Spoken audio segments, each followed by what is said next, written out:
one, go. Hello and welcome to Soiree Facebook Live Christmas edition. Mickey, cheers. Cheers. Merry Christmas. Merry Christmas. We're doing our party a little early this year because the season gets crazy and everybody gets so busy. So we're getting our festivities out of the way. But that gives you a really good chance to see some of the ideas that I'm presenting tonight and maybe incorporate one or two of them into your party later this month. So, Mickey, I'm going to walk everyone through and then I'll bring you back in to start tasting. So, I've been petting the sleeves of Mickey's jacket. Sorry, squirrel, I get easily distracted. So I love Christmas parties, and this was really, Christmas parties that my grandmother threw is one of the reasons that got me into wanting to do this soiree. So she threw these Christmas parties every year on her block. The entire neighborhood talked about it the whole year, and it was a big deal. She went all out. The decor, the food, everything was perfect. It was spectacular, and she was just always such a warm and gracious hostess. So when I think of doing a Christmas party properly, I think of what my grandma Dorothy did, and that's kind of what I aspire to. So although I failed a little bit this year, she made caramel corn every year for her Christmas party. Don't ask me why she made caramel corn at Christmas. It was just her thing, and I didn't have time to make it. So I owe y'all caramel corn. You can remind me later. So I did a nice little spread. We have some people coming. Mickey has joined us already, and we'll probably have a couple walk in as we're living. So if you hear footsteps, it's not visions of sugar plums or 12 dancing men or whatever. It's the guests that are late in LA traffic. So let me walk you over and talk a little bit about some of the food that I made for tonight. So, as you know, if you've joined me before, I always like to do a nice cheese tray. It lets everybody have a variety of options if they're gluten-free or this or that. And so I have a nice assortment of hard and soft cheeses.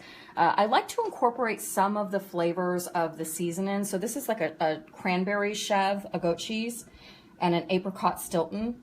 So I get some of those holiday flavors in the cheeses themselves. I did my gougères. Now, for everybody that knows me, these are my famous cheesy poofs that I have made drunk at 4 a.m. from memory.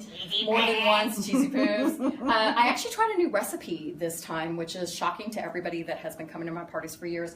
But I tried the Alain Ducasse gougère recipe, and I really like it. They're puffier and a little more domed, a little higher than the ones that I was using before. So I think I'll do this one again. We'll have to try them in a minute, but they look glorious. Same basic Gruyere cheese. It's a choux pastry. It's very easy.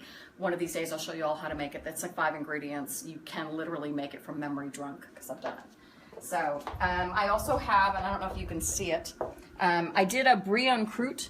Now, I don't eat brie, but everybody else does. And we're going to pretend that my puff pastry, my croûte, didn't weep and the cheese didn't come out. So I've kind of camouflaged the section where the cheese opened up in the puff pastry with some lovely garnish. And I spread over the top of the brie a blueberry bourbon pecan spread.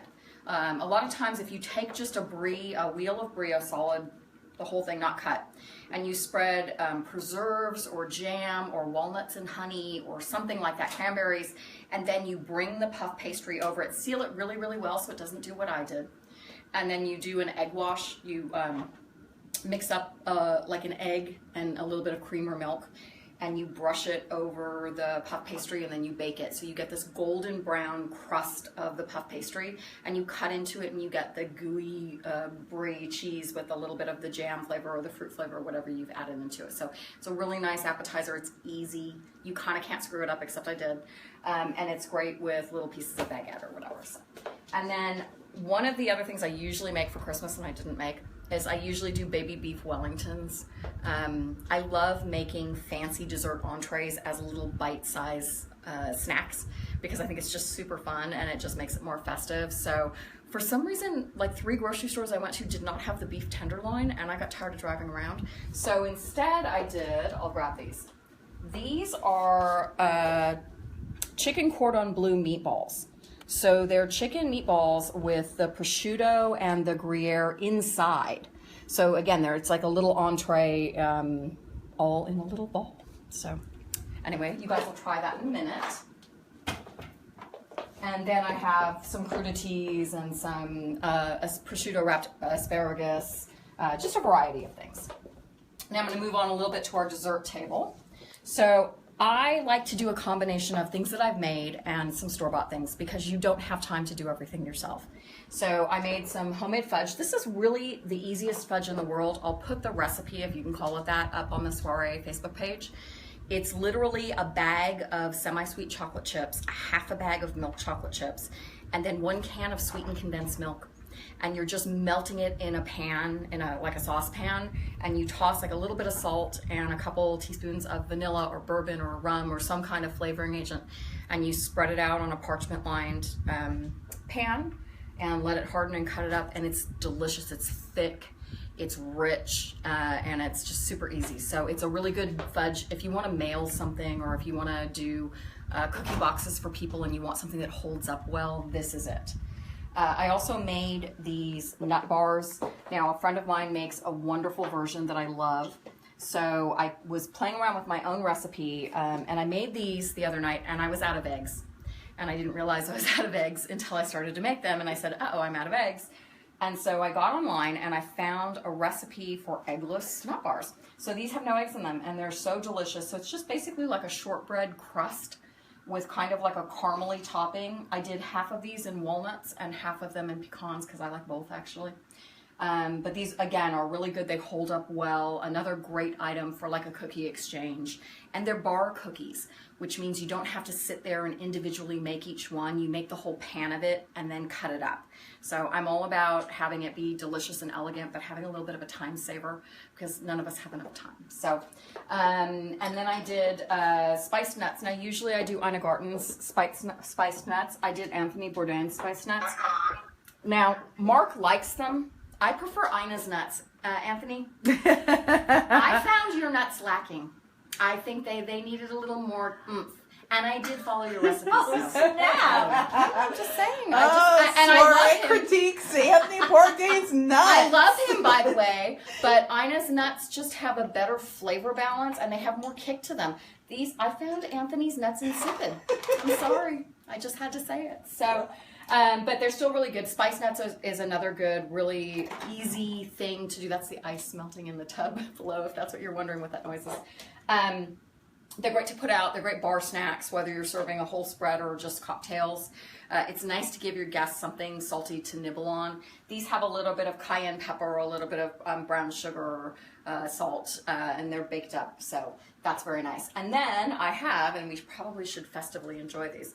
So if you've joined me before, you know I like to do the little Jell-O shots. So Yay! these are really fun.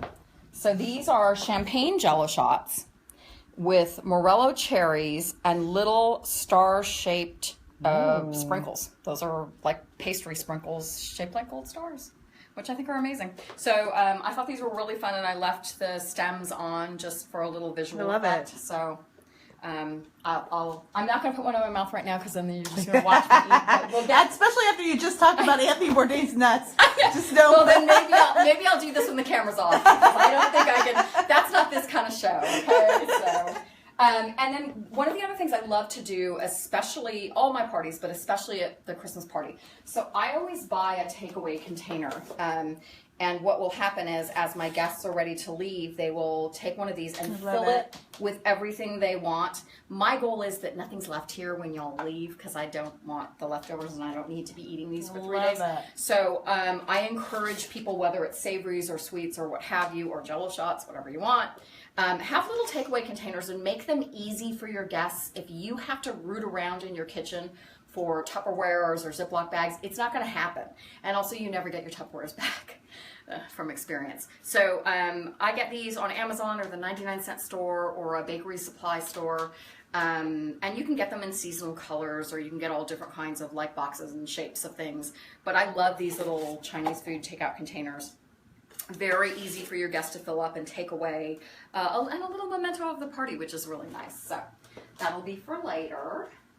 And then I did make, I think I put these on the Soiree page, I made my sparkling cranberries. These are the easiest thing in the world, and they're just so delicious. They're wonderful as a snack. They're wonderful as a garnish on desserts. They're great to garnish a cocktail with. You literally just simmer a simple syrup, which is sugar and water. I like to add some zest of lemons or oranges because it gives it a little more flavor. And then you take it off the heat and you throw a bag of whole fresh cranberries in. You don't want to boil them because you'll pop the cranberries. You want the cranberries to stay whole. So you just put it in the fridge and you let it sit overnight. And you pull it out and strain it, and then you just toss them in like a cookie sheet with sugar. I reserve the syrup, so I end up with cranberry scented simple syrup that I use in my cocktails. And then I also end up with extra sugar because you're shaking it in the cookie sheet and you don't use it all. And I use that then in my Christmas cooking. It gets like a little tiny bit of extra flavor, which is wonderful. These keep really well. You don't want to seal them very, very tightly because they'll get soft. You want them to be that hard, crunchy sugar shell. But they just kind of explode in your mouth and they're super delicious. So Stephen Cruiser asked if he's quarantined enough he's in the chat room. He's sick. He said, "Is he quarantined? Is this appropriate?" Well, now the chat room, I think we're safe. But do you have your SARS mask on? Because we do not want to get sick. You are not allowed to make any of us sick. Maybe we can talk somebody into going by your place with a doggy bag on the way home. So, okay, so that's kind of my spread, and let's move on to cocktails. So, well, I should really get to the fun one first. So I don't know if any of you have seen on my Instagram and my Soiree Facebook page, but I have a special surprise on my Christmas tree, and these are cocktail bubbles. If I can get one off. This is a cocktail. So this I made with my house-infused cranberry spiced vodka.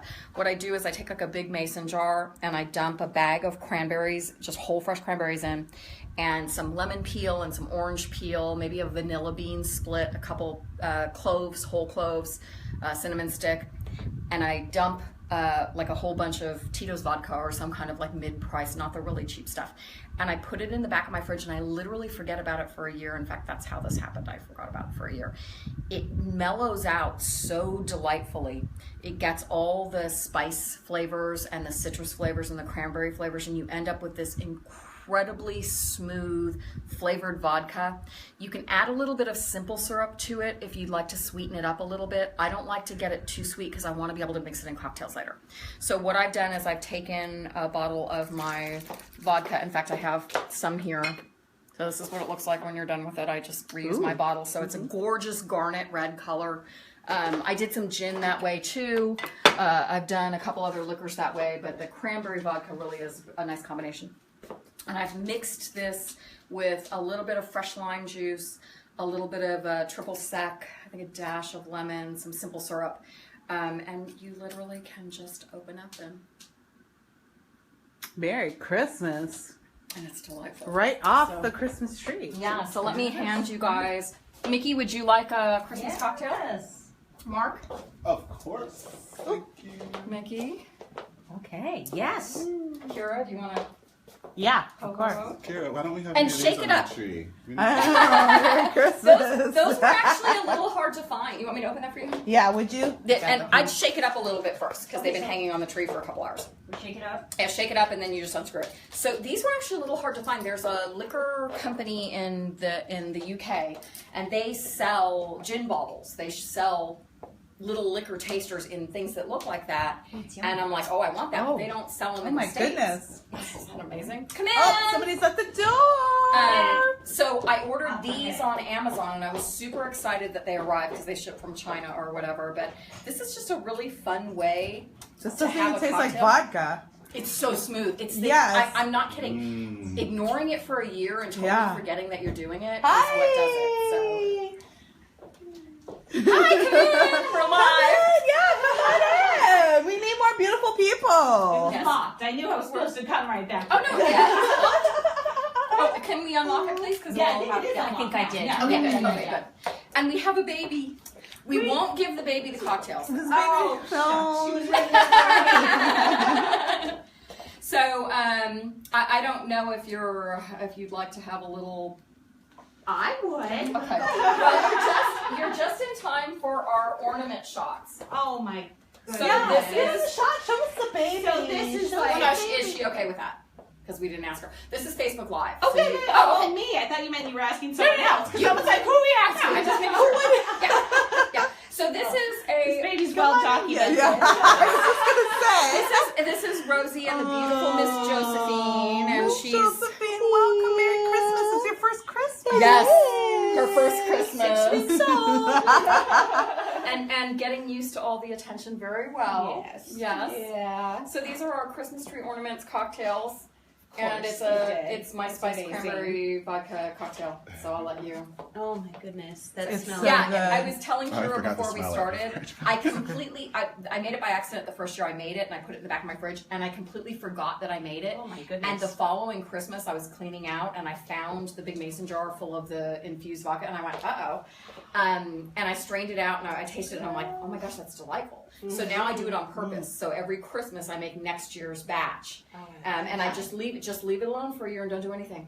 But you have It's to so do it in the good. fridge. Yeah. You have to keep it in the fridge? Yeah, you can't leave it out. Well, maybe you can, but I would be worried about. I'm funny with like stuff going With down the or whatever. infused stuff, you never know what's the gonna- fruit Yeah. going off or something.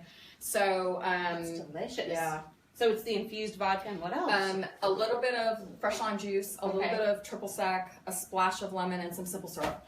Okay, do you So- use your simple syrup from the cranberries? Cranberries, that yes, you I make? do. So Okay. she knows the trick. She knows the trick. I've been around long enough and I listen. Yes. Let's try to steal the tricks. I do like to use that, and I think it gives like a tiny bit of extra flavor. And plus, I hate to throw it away, Right. Because you made the cranberries with it. It's Yeah. like the sugar. I started using the leftover sugar. When I started in my cookies and breads, Oh, smart. because Okay. why not? You Yeah. get that cranberry flavor. So, so that's our first little fun cocktail. Look, Josephine is like, everyone I know. else is drinking. I think I should be drinking I something know. too. She might be getting She's like searching like around. something. Yeah. But Rosie, you'll do that part off. Yes, I think so. I think that's what That's the a back different bedroom's for. Facebook Live Yeah. program. So I did a couple other cocktails. Unlike some of the other Facebook Lives, I'm not going to walk you through making the cocktails tonight because there's a lot going on. So I'm going to tell you a little bit about some of the batched cocktails that